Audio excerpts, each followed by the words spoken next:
Okay.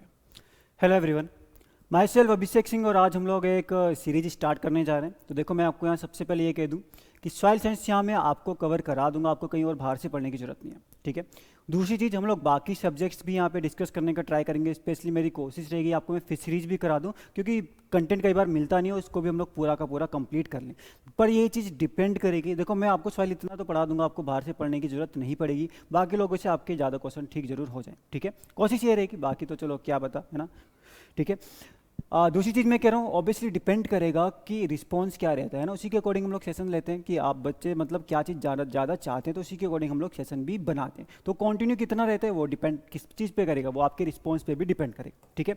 तो मैं सबसे पहले सॉइल साइंस का टॉपिक उठाना चाहता हूँ। सॉइल साइंस में हम लोग की जो पहली क्लास लगेगी आज, वो हम बात करेंगे एसिडिक सॉइल की। यहाँ पे मैं आपको एक और चीज़ कह दूँ कि यहाँ पे थोड़ा सा हाइब्रिड रहेगा, मतलब एमसीक्यू के साथ चलेंगे। एमसीक्यू के साथ हम लोग वो टॉपिक भी कवर करते हुए चलेंगे। मैं जल्दी भी नहीं भगाऊंगा, बट बहुत धीरे भी नहीं चलूंगा, ठीक है। बट ऐसा भी नहीं होगा कि सिर्फ एमसीक्यू चल रहे हैं, और ऐसा भी नहीं होगा कि सिर्फ एक्सप्लेनेशन चल रहा है। दोनों की दोनों चीज़ें साथ में होगी। थोड़ा क्वेश्चन, थोड़ा आपका एमसीक्यू पोर्शन रहेगा, ठीक है। आपका एसिडिक सॉइल देखो यहाँ पे टॉपिक लिया हुआ है। प्रॉब्लमेटिक सॉइल आपका one of the most important topic है।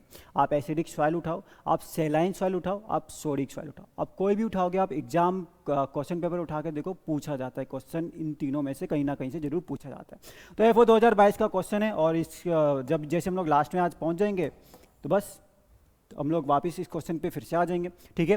देखो भाई, क्या कह रहा है कि इनमें से कौन सी एक प्रॉपर्टी एसिडिक सॉइल की नहीं है। एफओ 2022 में पूछा गया था। पहला बोलता है कि सेलेनिटी 0.2 से ज़्यादा आयरन एल्युमिनियम सॉइल में ज़्यादा एक्यूमुलेट हो जाएंगे। क्या इसमें कटायन एक्सचेंज कैपेसिटी इसकी लो होगी, ठीक है। पीएच इसका लो होगा। एक और था शायद कि कैलोनाइट वगैरह भी इसमें प्रेजेंट देखने को मिल जाता है ना। कैलोनाइट आपका एक मिनरल है।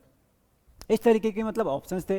पूछा है कि कौन सा गलत है, तो ऑब्वियसली बात है पहला गलत है, क्योंकि भाई ये सेलाइन सॉइल की प्रॉपर्टी होती है। 0.1% से ज़्यादा सैलिनिटी होती है किसकी, सेलाइन सॉइल की, ठीक है, ना कि एसिडिक सॉइल की। तो ये तो आसान क्वेश्चन था, ठीक है। बट हम लोग जब अपना ये टॉपिक पूरा कवर कर लेंगे, जैसे हमारे टॉपिक पूरा कवर हो जाएगा, तो हम लोग के सारे कॉन्सेप्ट भी क्लियर हो जाने चाहिए, ठीक है। चलो भाई, पहले क्वेश्चन से स्टार्ट करते हैं। अब हम लोग भाई एसिडिटी की बात करेंगे। एसिडिटी की अगर हम बात करें तो सबसे पहले डिस्कवर पीएच स्केल किसने करी थी, वहाँ से क्वेश्चन स्टार्ट होगा। यहाँ पे आपको ये भी पता होना चाहिए कि भाई साइंटिस्ट का नाम क्या है, सोरेनसन, याद रखना है ना। ये ओ मैंने ये डिज़ाइन में नहीं बनाया है, ये वाला हो, ये नहीं, ये वाला, वो नीचे वाला डिज़ाइन का ये वो डिज़ाइन में नहीं बनाया है। डेनिश साइंटिस्ट थे ये, ठीक है, डेनिश, ठीक है, डेनिश साइंटिस्ट थे ये।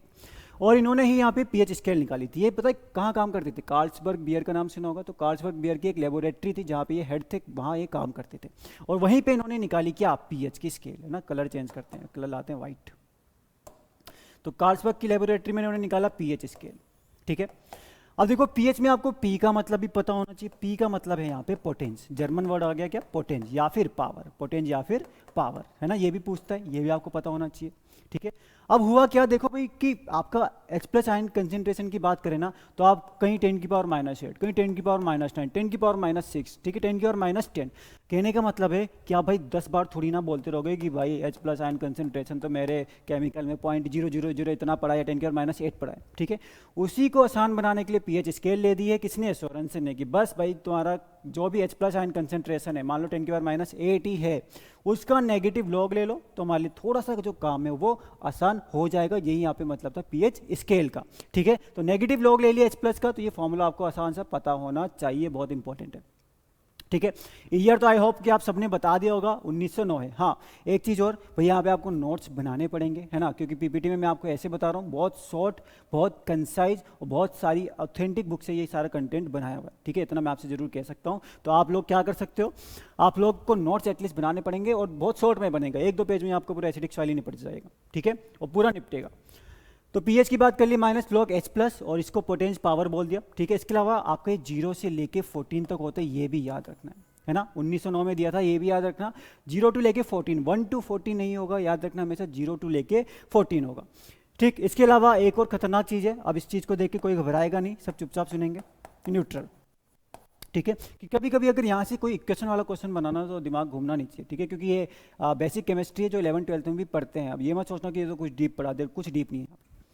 देखो भाई, न्यूट्रल पीएच में क्या होता है, न्यूट्रल पीएच में H+ आयन और OH- आयन का कंसंट्रेशन इक्वल होता है, बराबर होता है, ठीक है। देखो, जो स्क्वायर ब्रैकेट होता है ना, इसका मतलब होता है active concentration, moles per litre, ये कंसंट्रेशन की यूनिट है, ठीक है। आपको इतना काम पड़ता नहीं है वैसे इसका, ठीक है, बट इसका जरूर पता है कि न्यूट्रल में इन दोनों का कंसेंट्रेशन सेम होता है और कितना होता है 10⁻⁷।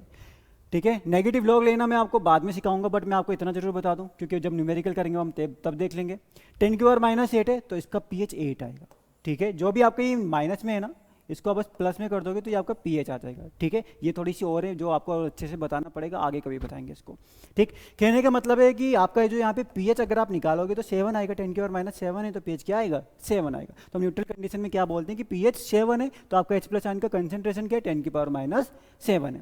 ठीक, तो पहली इक्वेशन तो आपको ये पता होनी चाहिए। एक दूसरी और चीज़ है, अगर मैं लिख दूं न्यूट्रल की बात हो रही है pH plus POH, pH plus POH तो कितना आएगा। देखो भाई, मैंने कहा कि pH 7 है और OH माइनस भी तो आपका 10⁻⁷ ही है। अगर आप POH ले लो, ठीक है, POH मतलब minus log of OH minus ions. ठीक है, कंफ्यूज मत हो, जैसे pH है, अगर आप H+ की जगह OH माइनस का कंसेंट्रेशन ले लोगे तो POH बोलते हैं हमने, तो वो भी तो आपका इतना ही है 10⁻⁷ ही है, तो वो भी आपका 7 आएगा। कहने का मतलब है कि आपका न्यूट्रल कंडीशन में pH प्लस POH कितना होगा 14 होगा। ठीक है, ध्यान रखना। तीसरा और पॉइंट मैं आपको बता दूं, ये पॉइंट मैं स्किप नहीं करना चाहता हूँ। ठीक है, क्योंकि पूछ लेते कभी कभी, है ना भी पूछे अलग बात है, बट ये कोई ऐसा नहीं कि पूछ नहीं सकते, और जो पूछ नहीं सकते वो हम पढ़ेंगे। ठीक, देखो H+ का कंसंट्रेशन इनटू OH माइनस का कंसंट्रेशन कितना हो जाएगा। ठीक है, इसका मतलब समझिए, न्यूट्रल की बात हो रही है, मतलब 10⁻⁷ इंटू 10⁻⁷ की अगर आप बात करोगे तो 10⁻⁴ आएगा, क्योंकि जब भी मल्टीप्लाई होते हैं पावर क्या होती है, ऐड हो जाती है। तो H+ into OH minus H+ into OH minus आपका 10⁻⁴ आएगा। तो 3 इक्वेशन बताई और उसी के साथ हमारा ये क्वेश्चन और ये टॉपिक pH स्केल समाप्त, है ना। नहीं समाप्त, एक क्वेश्चन तो रह गया, एक क्वेश्चन तो रहेगा, ये भी पूछता है आपसे डायरेक्ट एग्जाम में। कह रहे कि भाई अगर pH की यूनिट में मैं 1 का चेंज ले आऊँ, है ना, क्या कर दूं, मान लो pH आपका मैंने 4 से 5 कर दिया, तो H+ आयन में कंसंट्रेशन का कितना चेंज आएगा। तो हमेशा याद रखना, बात करें आपसे pH की या बात करें आपसे PF की, इन दोनों की ही अगर यहाँ पे बात करता है तो हमेशा याद रखना कंसंट्रेशन जो है 10 टाइम्स चेंज होता है। ठीक है, अभी मैं आपको कॉन्सेप्ट नहीं बता रहा, ये कॉन्सेप्ट मैं आपको बताऊंगा जब हम लोग न्यूमेरिकल्स करेंगे, है ना। ठीक है, वरना अगर कोई समझ सकता है तो ऐसे समझ लो आप कि 10⁻⁴ 10⁻⁵, इन दोनों में अगर आप देखोगे ना तो 10 का ही डिफरेंस है, 10 से डिवाइड कर दोगे तो 10⁻⁵ आ जाएगा, मतलब 10 टाइम्स का डिफरेंस है यहाँ पे। और pH भी लोगे तो 4 और 5 आएगा, मतलब अगर एक pH में चेंज हो रहा है तो कंसंट्रेशन में 10 टाइम्स का चेंज हो जा रहा है। ठीक है, 4 से 5 गया तो H+ आयन कंसंट्रेशन 10 टाइम्स कम हो गया। ठीक है, जितना pH कम उतना H+ ज़्यादा। तो pH के बारे में बेसिक चीज़ें कंप्लीट हो गई, अब हमारा मेन pH स्टार्ट हो गया। तो बस pH स्केल का ही खेल था, अभी तो कहानी शुरू हुई है। ठीक है, ठीक है। सोर्सेज ऑफ सॉइल एसिडिटी, देखो तो 3-4 सोर्सेज है यहाँ पे। ठीक है, ये आपका देखो एल्युमिनियम कैसे सॉइल में एसिडिटी कोज करता है, ये इंपॉर्टेंट क्वेश्चन है। ठीक है, इंपॉर्टेंट क्वेश्चन ही मैंने ऊपर डाले हुए यहाँ पे, फिर से व्हाइट कलर के साथ आते हैं अपन सोर्सेज ऑफ सॉइल एसिडिटी। देखो जो आपसे मेन यहाँ पे एक क्वेश्चन और बनता है ना, वो पूछता है कि सबसे इंपॉर्टेंट सोर्स क्या है सॉइल के एसिडिक होने का, तो इट इज़ लीचिंग। जो फर्स्ट और मोस्ट इंपॉर्टेंट सोर्स है सॉइल के एसिडिक होने का, इट इज़ लीचिंग। कई बार यहाँ से क्वेश्चन बनता है तो इसको थोड़ा समझना है, यहाँ से क्वेश्चन आया हुआ है कई बार एग्जाम्स में। ठीक है, कई बार एग्जाम्स का मतलब बोलते हैं तो इसका मतलब ये नहीं कि एफ हो, इसका मतलब कि एग्जाम्स, बहुत सारे एग्जाम्स होते हैं। ठीक है, मतलब इंपॉर्टेंट चीज़ है ये, क्योंकि सबसे इंपॉर्टेंट आपका जो सॉइल एसिडिक हो रहा है वो इसी वजह से हो रहा है। तो देखो भैया, सॉइल में बहुत सारे मिनरल्स है, एलिमेंट्स प्रेजेंट है, आयरन, एल्युमिनियम है, सोडियम है, कैल्शियम है, मैग्नीशियम है, पोटेशियम है।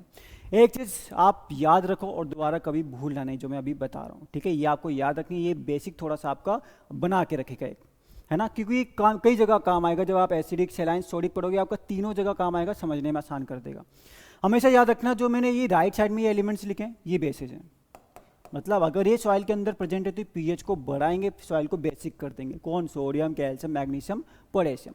और हमेशा याद रखना, जो मैंने लेफ्ट साइड में लिखे हैं ये सॉइल को एसिडिक कर देते हैं। क्या करेंगे? सॉइल को एसिडिक करते हैं। तो ये सॉइल में हमेशा pH को घटाएंगे और वो वाले सॉइल में pH को बढ़ाएंगे। ठीक है, पहली चीज़ ये हो गई। pH बढ़ाएंगे मतलब बेसिसिटी बढ़ाएंगे और ये वाले एसिडिटी बढ़ाएंगे। इतना कॉन्सेप्ट क्लियर। अब दूसरी चीज़, लीचिंग मतलब अगर कहीं बारिश बहुत ज़्यादा है, ठीक है, तो ये जो बेसिज होते हैं ना, ये क्या होते हैं? आपके सोल्यूबल होते हैं। इनकी सोल्यूबिलिटी ज़्यादा होती है, पानी में थोड़ा जल्दी घुल जाते हैं। और बारिश अगर ज़्यादा है तो इनका लीचिंग हो जाएगा और लॉस हो जाएगा।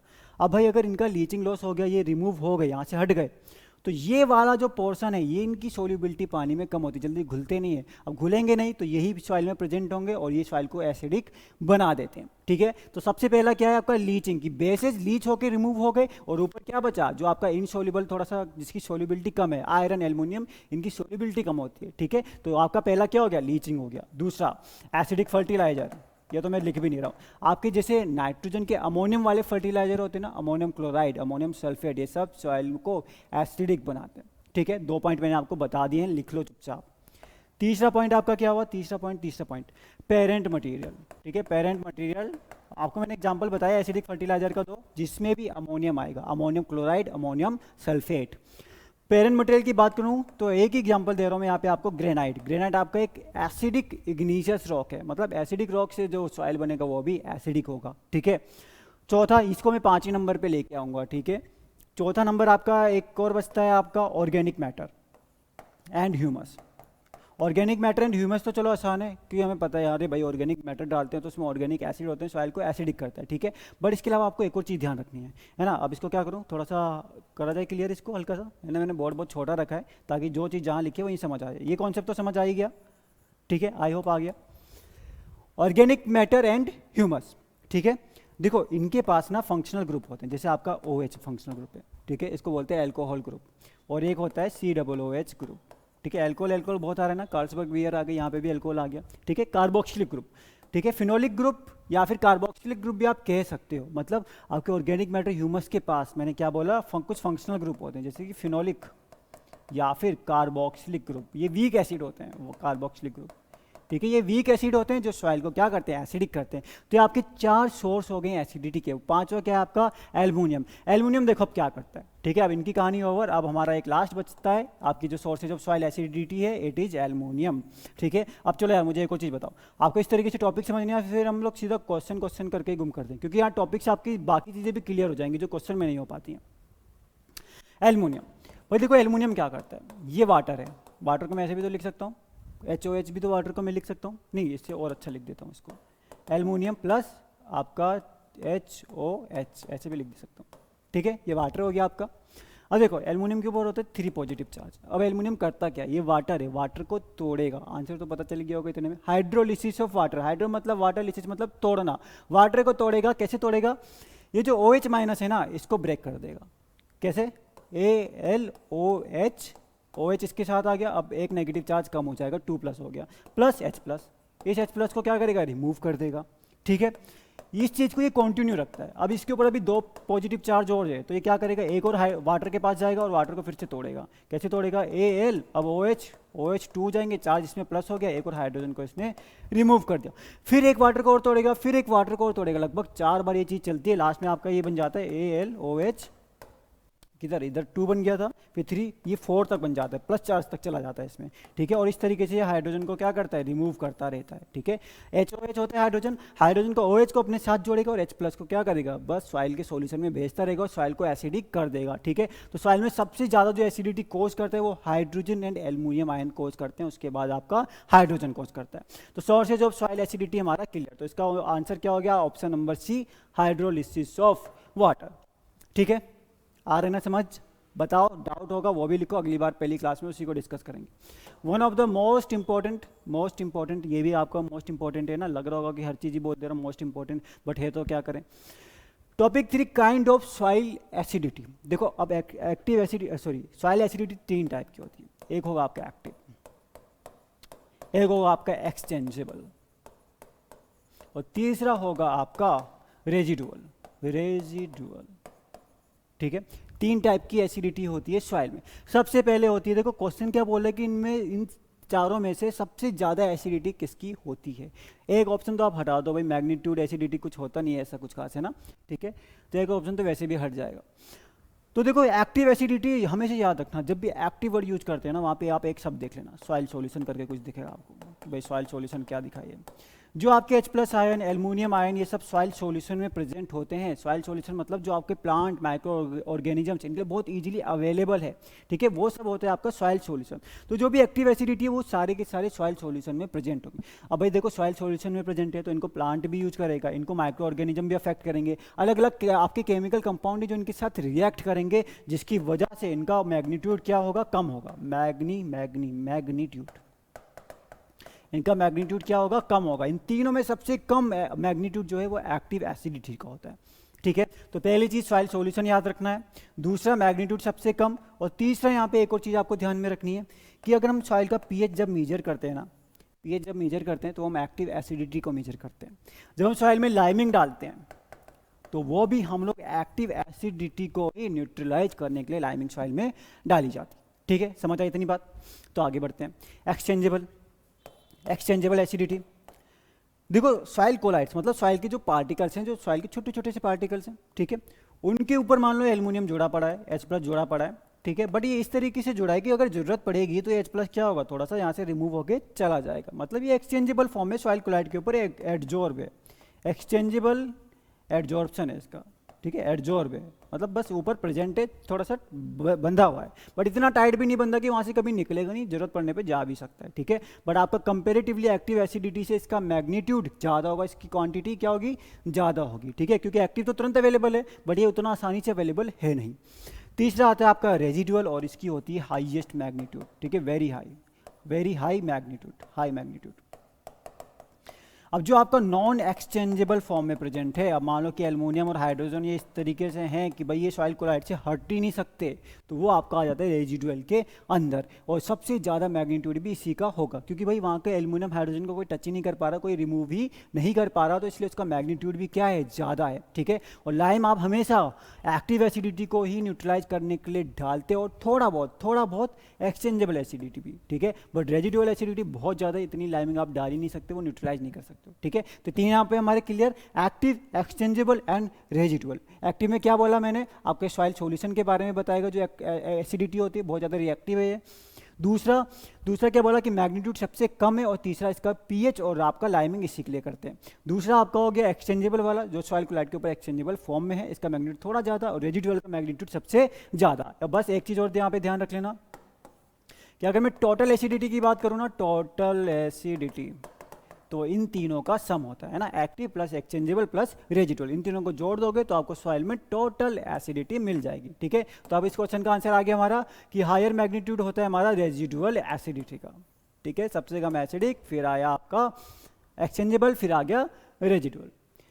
न्यूट्रेंट भाई साहब बहुत इंपॉर्टेंट है, बहुत ही इंपॉर्टेंट है। क्या पूछ रहा है कि एसिडिक कंडीशन में कौन से न्यूट्रेंट इंक्रीज करेंगे, ये पता नहीं कितनी बार इस तरीके से क्वेश्चन पूछता है, स्पेशली बोरॉन मोलिब्डेनम का यहाँ से बहुत इंपॉर्टेंट क्वेश्चन बनता है, ठीक है।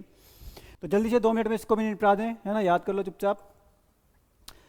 तो याद कैसे करोगे, याद ऐसे करोगे आप, तो यार इतना गंदा भी नहीं लिखेंगे ना, जल्दी में बहुत राइटिंग बिगड़ जाती है। मैक्रोन्यूट्रिएंट्स, है ना, ऐसे में लिखते हैं।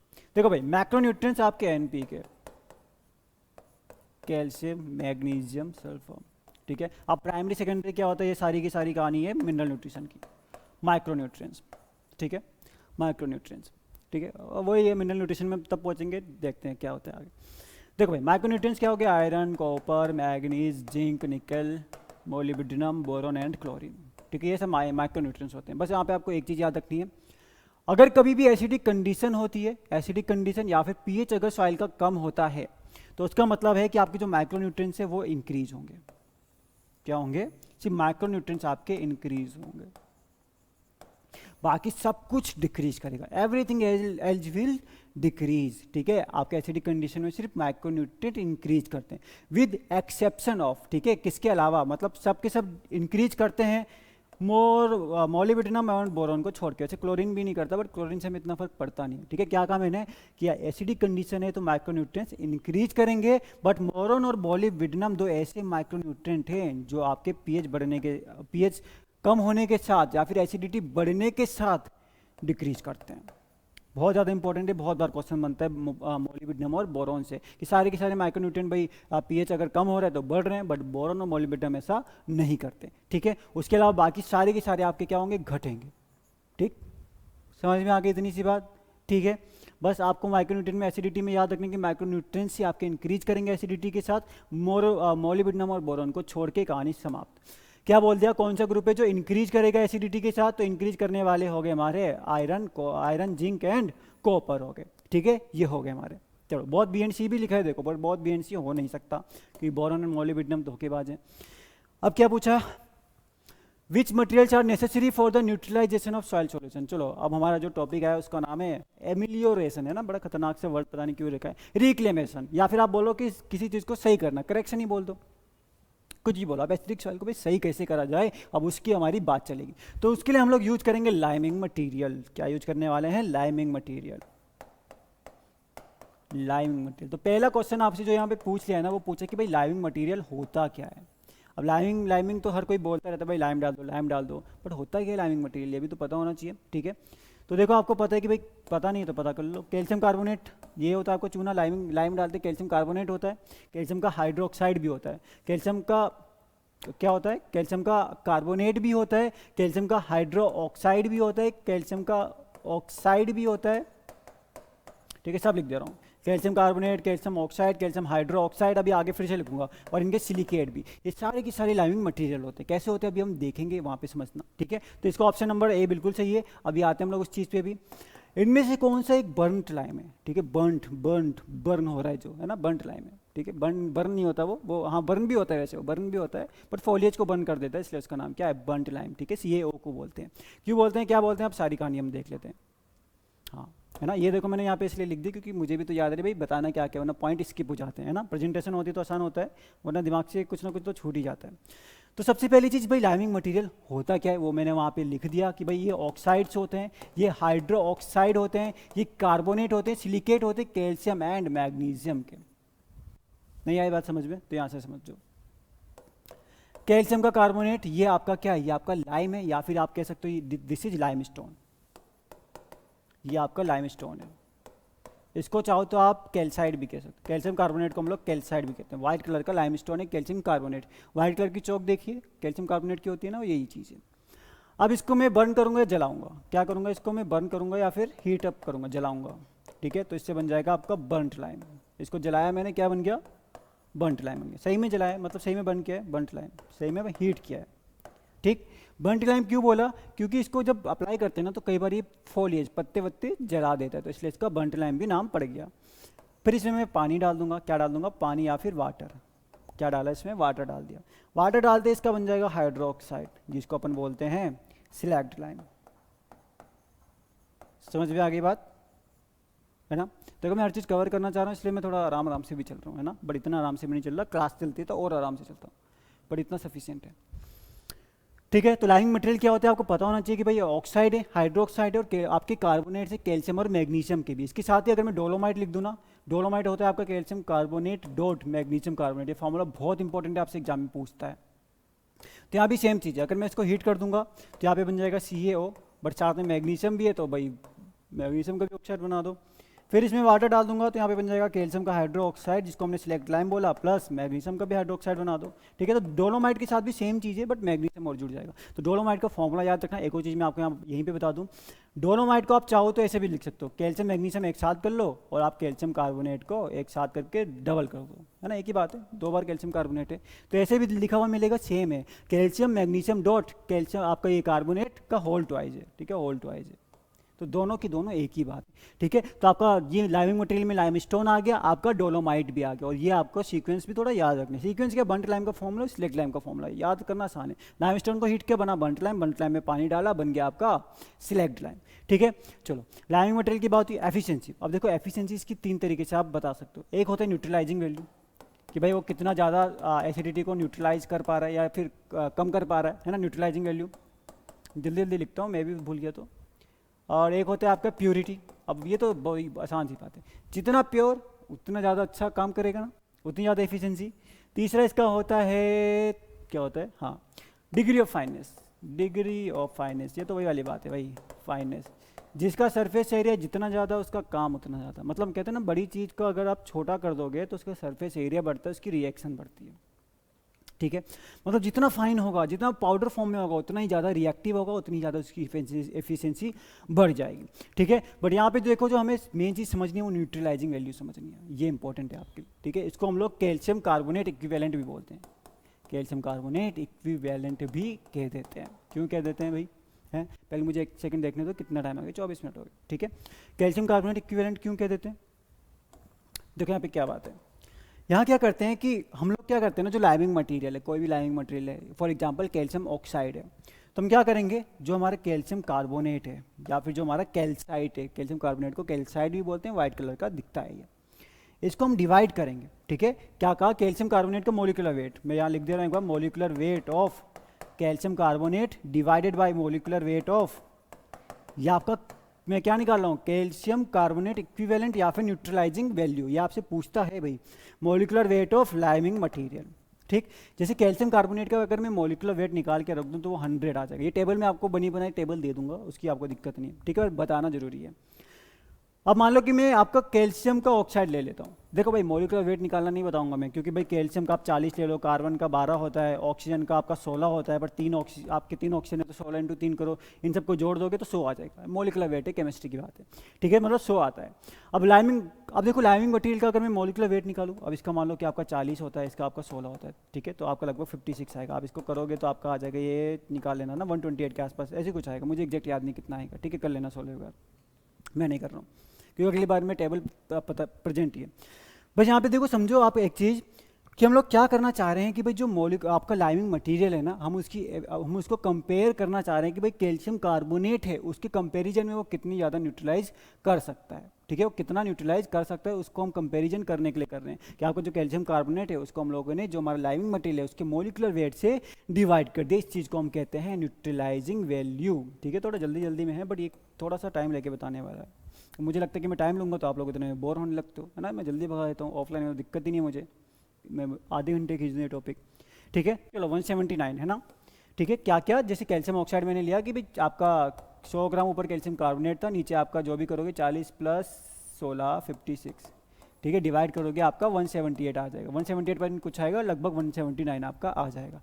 इसी तरीके के बाकी सारे यहाँ पे कैल्शियम कार्बोनेट इक्विवेलेंट निकाले गए हैं। इसके अलावा बस एक चीज़ और बचती है कि ये लाइमिंग के अकॉर्डिंग रिस्पॉन्स है, कि लाइमिंग के लिए कुछ क्रॉप होती हैं आपकी, जैसे कॉटन है, पिजन पीस, सोयाबीन है, अच्छा रिस्पॉन्स करेंगे। कुछ क्रॉप है जो रिस्पॉन्स कम करेंगे, और कुछ क्रॉप है जिनका रिस्पॉन्स लाइमिंग के लिए बहुत कम रहेगा, जैसे कि राइस, पोटैटो एंड मिलेट। एक कुछ चीज़ ध्यान रखना, लाइमिंग को अप्लाई करने के भी कुछ चीज़ें ध्यान दी जाती है, क्या कि जैसे लाइम अगर हमने अप्लाई करी है तो उसको प्रॉपर इनकॉर्पोरेट कर देना सॉइल के अंदर, यानी कि थोड़ी कहीं पड़ी है और थोड़ी और कहीं और पड़ी है, ऐसा भी नहीं करना है। ठीक है, ठीक है। अच्छा, एक लाइमिंग मटेरियल में मैं एक दो चीज़ें आपको बताना और भूल गया। देखो, स्लैग होता है। स्लैग क्या होता है कि जो स्टील इंडस्ट्री में क्या करते हैं, ओर्स वगैरह लेके आते हैं, मतलब और क्या, मतलब उसमें बहुत सारे मेटल होते हैं, उससे मेटल को निकाला जाता है। तो मतलब जो भी है वहाँ पे स्टील इंडस्ट्री है, तो वहाँ पे एक बाय प्रोडक्ट निकलता है जिसको हम बोलते हैं स्लैग, और इसकी भी कुछ आपकी क्या होती है, लाइमिंग वैल्यू होती है, इसमें भी थोड़ा कैल्शियम कार्बोनेट प्रेजेंट होता है। इसके अलावा फ्लाई ऐश है, वुड ऐश है, तो इन सब के अंदर आपका ये याद रखना है आपको कि ये सब लाइमिंग मटेरियल के अंदर आते हैं, फ्लाई ऐश भी, वुड ऐश भी। ठीक है, ठीक है। देखो, मैं आपका ये तो अभी मैं आपको भले पढ़ा रहा हूँ, ठीक है, बट अगर मुझे लगेगा ना कि एक दो चीज़ें इसमें रह गई हैं तो वो सारी मैं कंबाइन करके एक लास्ट की क्लास में उनको भी इंक्लूड करता हूँ, है ना, वो भी ज़रूरी होता है। एसिडिक सॉइल का छोटा सा कॉन्सेप्ट है और मुझे समझ नहीं आता कि बच्चे बार बार भूल कैसे जाते हैं इसको, इतनी आसान चीज़ है एसिडिक सॉइल। ठीक है, पूछा कि भाई कौन सा माइक्रो ऑर्गेनिज्म है, एक ही तो माइक्रो ऑर्गेनिज्म है एसिडिक सॉइल में। यहाँ पे देखो 2 माइक्रो ऑर्गेनिजम्स के नाम लिखे हुए हैं, दोनों के नाम बहुत इंपॉर्टेंट है, एक आपका ये थायोबैसिलस वाला है और एक आपका डी सल्फोविब्रियो। दोनों आपको पता होना चाहिए कि भाई दोनों काम क्या करते हैं। एसिड सल्फेट सॉइल, अब बात करेंगे हम सोने की, नकली सोने की। ठीक है, मतलब फूल्स गोल्ड। ठीक है, ये क्या है, सॉइल है। देखो, एक और चीज़ मैं आपको बताऊँ, ये आपका जनरली ना वाटर लॉक कंडीशन में थोड़ा सा रहेगा, और वहाँ पे आपको ऑर्गेनिक सॉइल भी देखने को मिलेगी, जिसको हम लोग केरला में करी सॉइल्स बोलते हैं, करी। ठीक है, अभी आते हैं उन चीज़ों के ऊपर। देखो, इसके अंदर क्या पड़ा है, गोल्ड पड़ा है, फूल्स गोल्ड बोलते हैं। क्या बोलते हैं, फूल्स गोल्ड। नकली गोल्ड है, असली नहीं है, नकली है, उसी को हम कहते हैं पायराइट। देखो, मैं आपको एक और चीज़ बता दूं, पायराइट का फॉर्मूला बच्चे को पता होना चाहिए, पायराइट का होता क्या है। ठीक है, आपकी गली में कोई बच्चा, उसको भी बताओ, FeS2। पायराइट क्या होता है आपका, FeS2 होता है। ये फॉर्मूला बहुत इंपॉर्टेंट है, याद रखना। ठीक, तो क्या है, यहाँ की सॉइल में केरला वगैरह का कुछ रीजन है, केरला का थोड़ा कोस्टल रीजन आप समझ लो, वहाँ पे क्या है कि सॉइल में थोड़ा सा पायराइट ज़्यादा है, आयरन का आपका FeS2 ज़्यादा प्रेजेंट है। ठीक है, अब ये वाटर लो कंडीशन में था, मतलब आपका क्या है, यहाँ पे पानी भरा पड़ा है, पानी भरा पड़ा है तो ठीक है, कोई दिक्कत नहीं हो नहीं रही।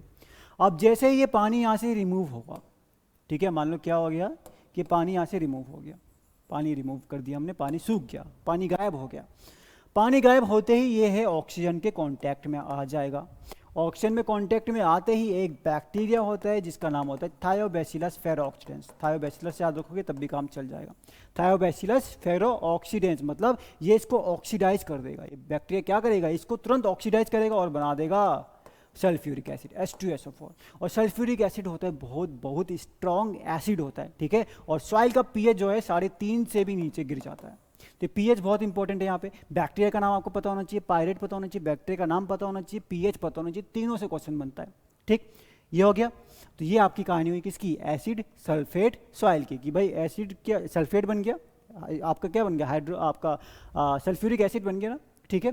तो ये हुई आपकी पायराइट की कहानी। और हाँ, यहाँ पे आपका एक डीसल्फोविब्रियो भी है। ये है थायोबैसिलस। देखो सल्फर ऑक्सीडाइजिंग बैक्टीरिया, सल्फर को ऑक्सीडाइज कर रहा है, ऑक्सीजन जोड़ रहा है सल्फर के साथ, ठीक है। डीसल्फोविब्रियो उल्टा, डीसल्फोविब्रियो क्या है, सल्फर रिड्यूसिंग बैक्टीरिया है। तो ये आपको दोनों चीज़ें यहाँ पे याद रखनी है। तो यही कहानी है हमारी किसकी, ये कहानी है हमारी एसिड सल्फेट सॉइल की। हाँ, मैं एक और चीज़ कह रहा हूँ कि भाई वहाँ पे ना क्या करते हैं कि वाटर लॉक सॉइल थोड़ा रखते हैं, क्योंकि अगर वाटर लॉक नहीं रहा, ड्रेन कर दिया तो तुरंत सॉइल बहुत ज़्यादा एसिडिक हो जाएगा, ठीक है। तो थोड़ा वाटर लॉक रखते हैं, पानी भरा रखते हैं, ठीक है। और पानी अगर बहुत टाइम तक भरा रहता है तो वहाँ पे ऑर्गेनिक सॉइल बनने लगती है, ऑर्गेनिक सॉइल बनने लगती है, ठीक है। जिसको अपन केरला में थोड़ा सा क्या कहते हैं, करी सॉइल्स कह दिया जाता है। और कुछ भी बच रहा है क्या, हो गया अपनी की ये कहानी अपनी खत्म हो चुकी है एसिडिक सॉइल की, ठीक है। और क्या बोल दिया इन्होंने, स्केल बोल दी, क्या वो स्केल हमारी 0 to 14 होती है, ठीक है। इसके अलावा मैं एक दो चीज़ें और बता दूं जो आपसे क्वेश्चन में पूछा गया था, है ना। क्योंकि देखो वो वाला जो क्वेश्चन पूछा है ना, वो आपका कैलोनाइट कहाँ होता है, एल्युमिनियम तो आपको पता है, ठीक है। एक तो उसमें सबसे पहला सेलिनिटी वाला पूछा था, वो मैं आपको सेलाइन सॉइल में पढ़ा देता हूँ, ठीक है। या फिर हम लोग उसको पढ़ लेंगे कि 0.02% से आपका क्या होता है, सेलिनिटी सोल्यूबल सॉल्ट ज़्यादा होते तो सेलाइन सॉइल होता है, ठीक है। तो ये देखो एक और चीज़ यहाँ पे थोड़ा सा ध्यान रखो, मैंने आपको अभी स्टार्टिंग में एक चीज़ और बोली कि भाई आयरन है, एल्युमिनियम है, हाइड्रोजन है, ठीक है। इनको मैंने बोला कि आपके क्या हैं, ये सॉइल को एसिडिक करेंगे। इधर मैंने बोला सोडियम, पोटेशियम, कैल्शियम, मैग्नीशियम, ये क्या है, ये बेसिस हैं, सॉइल को बेसिक करेंगे। और हमेशा याद रखना जहाँ पे ये ज़्यादा, ये सब बेसिस हैं, ये सब कटायंस हैं, ठीक है तो ये भी, बट मेन आपके यहाँ पे यही कटायंस है जो कटायन एक्सचेंज कैपेसिटी को बढ़ाते हैं, ठीक है। कटायन एक्सचेंज कैपेसिटी, जितने ज़्यादा कटायंस उतनी ज़्यादा cation exchange capacity. But acidic soil में इनकी लीचिंग हो रही है, ठीक है। एसिडिक सॉइल आपको ह्यूमिड रीजन या जहाँ बारिश चाहते हैं वहाँ देखने को मिलेगी। क्यों, क्योंकि बेसिस क्या हो गई, लीच करके, बेसिस लीच करके कटायन चले गए तो कटायन एक्सचेंज कैपेसिटी यहाँ पे कम हो जाएगी, ठीक है। एक बात तो यहाँ पे ये हो गई। दूसरा आपको जो आयरन और एल्युमिनियम है ना, इनके साथ में आपका एक क्ले सिलिकेट कैलोनाइट, ये एसोसिएटेड होता है, जुड़ा होता है, ठीक है। आयरन एल्युमिनियम के साथ में कैलोनाइट हमेशा जुड़ा हुआ ज़्यादा रहता है। जो थोड़ी सी वेदर्ड सॉइल होती है ना, मतलब जो बहुत पुरानी सॉइल हो चुकी होती है, वहाँ पे थोड़ा आपको ज़्यादा देखने को मिलता है कि आयरन एल्युमिनियम थोड़े ज़्यादा हैं और आपका कैलोनाइट भी वहाँ देखने को मिलता है, ठीक है। तो यही सब था आपका एसिडिक सॉइल के बारे में, ठीक है। यही सब था आपका एसिडिक सॉइल के बारे में। अब एक दो चीज़ें अगर रह गई होंगी, मैं बोला मैं उन चीज़ों को भी इंक्लूड करूँगा, पर ऐसा कुछ रह नहीं गया मेजर, बहुत छोटी छोटी चीज़ें अगर रह गई होंगी तो मैं उनको भी बाद में इंक्लूड कर दूंगा। तो ये आज का सेशन था आपका, ठीक है। ये आज का सेशन था आपका। नेक्स्ट सेशन में हम लोग आगे इस सीरीज़ को कंटिन्यू रखेंगे। अपना एक बार फीडबैक जरूर देना, बताना आपको ये काम की क्लास लगती है कि नहीं, उसके अकॉर्डिंग हम लोग आगे इस चीज़ को कंटिन्यू करेंगे। Thank you so much. Next class में मिलते हैं। नोट्स बनाओ, पढ़ो अच्छे से। Bye bye.